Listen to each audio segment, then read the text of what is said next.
In this first tutorial, you will see what the easiest workflow is with FCP Pause Cutter. Consider this video a video blog shot in a car with an acceptable quality audio track. Good morning, everybody.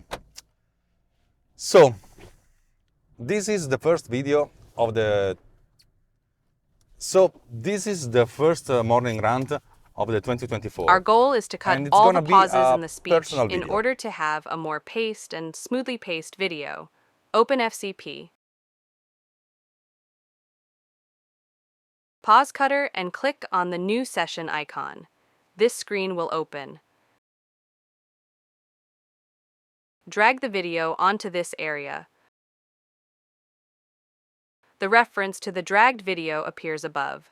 Here you can see the video data, resolution and frames per second, and here the duration.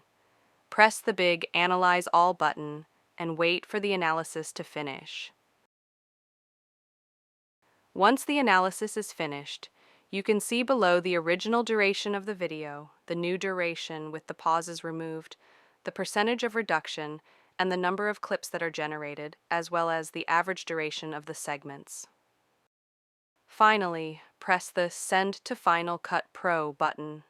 Final Cut Pro opens and shows this window asking in which library to open the project.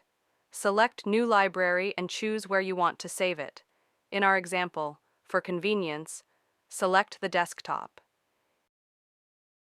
Here you will find the event generated by FCP Pause Cutter with the original video, as well as the timeline. Open the timeline. You can see the cut video with all the segments.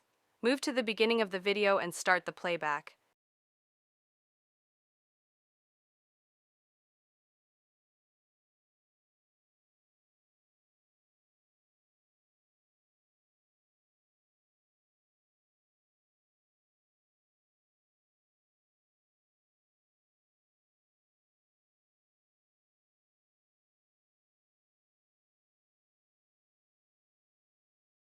At this point, you can check that all the cuts have been done correctly, and if necessary, make changes and refinements.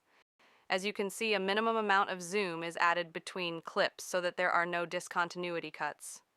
Finally, return to FCP Pause Cutter and save the project, so you will not have to redo the analysis a second time in case you need to go back to work with this video. That's all for this first tutorial.